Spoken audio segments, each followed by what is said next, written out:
Casting spells and shooting hoops with the undead, this and more. Let's check it out.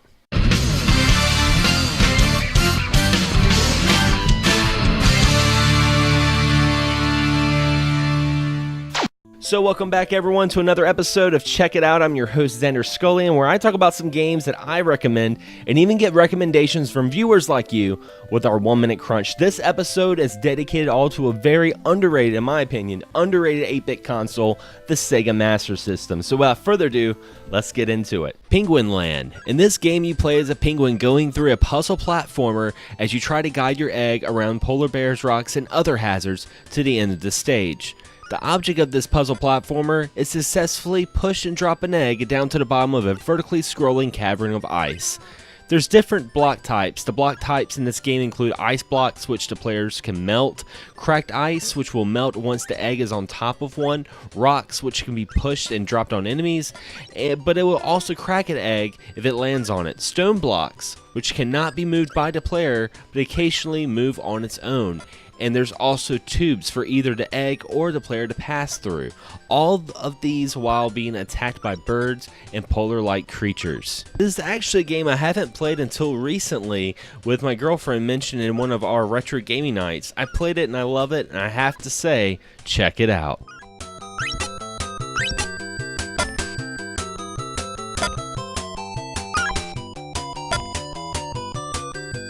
Spellcaster. Summoned by the great leader of the Summit Temple to stop a war between the factions of warlords, you play as Cain in this side-scrolling action game. Now what makes this interesting is that the game actually has two different modes. An action mode, which is basically your side-scrolling shooter, where you use Kai power to cast spells and defeat enemies. But in between the action sequences is the adventure mode. The adventure mode shows a picture of the village or temple, wherever you may be at the time, and on the side of the screen is a menu that lets you choose what to do from there. The adventure mode is where you talk to people and really advance the story. Something in today's terms which is pretty normal, but at the time I thought it was really cool. The action scenes are rather easy, especially since you get infinite energy to cast healing spells, but later on, some of the action scenes are a little difficult. But as I mentioned, you have an infinite supply of healing spells, so it's nothing to really worry about. A must-play on the Sega Master System and a prequel to another gem on the Genesis, Mystic Defender.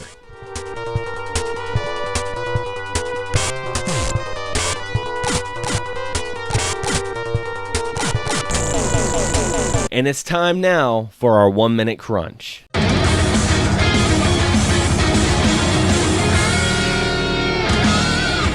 In Dragon Crystal, you take on the role of yourself as you go through a maze-like world battling enemies and collecting various items to help you on your quest.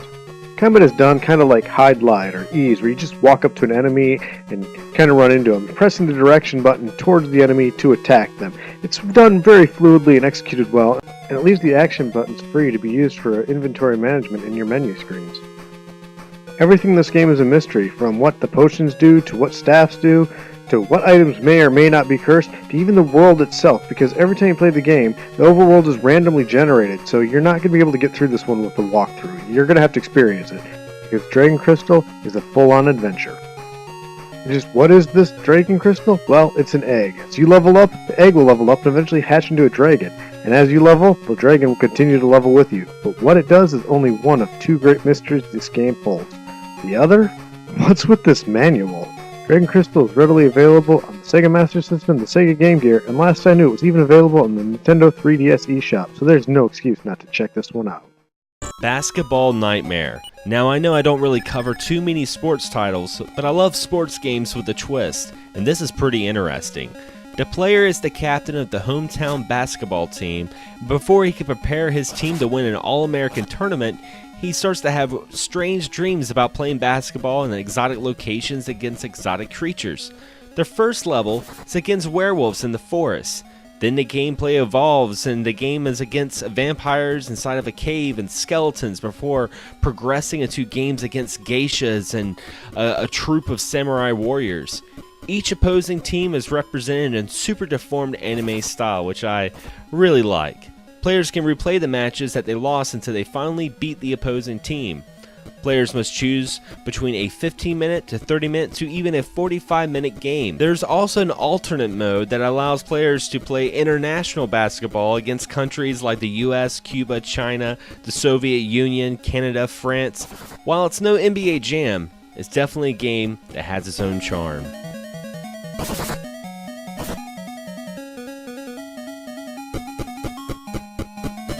Golden Axe Warrior. Well, this game may look familiar because it is a Zelda clone, but it's also a spin-off of Golden Axe. You're playing as a warrior who is trying to avenge the death of his parents from the evil Death Adder.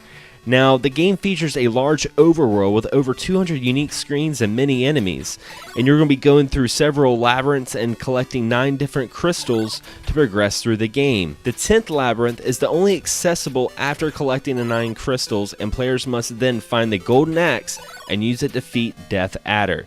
Now, this game also has tons of Easter eggs from the Golden Axe universe because all playable characters from the original Golden Axe even make cameo appearances.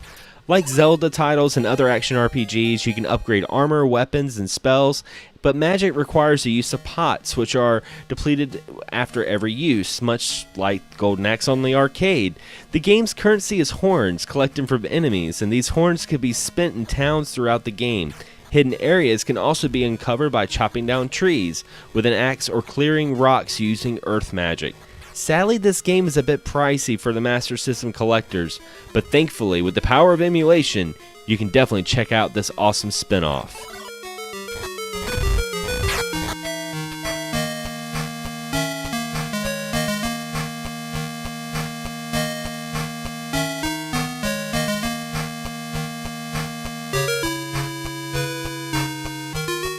First off, I want to give a big shout out and a huge thank you to Folk Raven Bear, aka Folk Metal Gamer, for submitting his 1 Minute Crunch on Dragon Crystal, a game I had actually never heard about until I saw his 1 Minute Crunch. And definitely, if you're a huge Sega Master System fan, check out his channel. I have a link on the description below to his channel. Check it out. He does a lot of reviews on the Sega Master System. He's a huge fan of that console.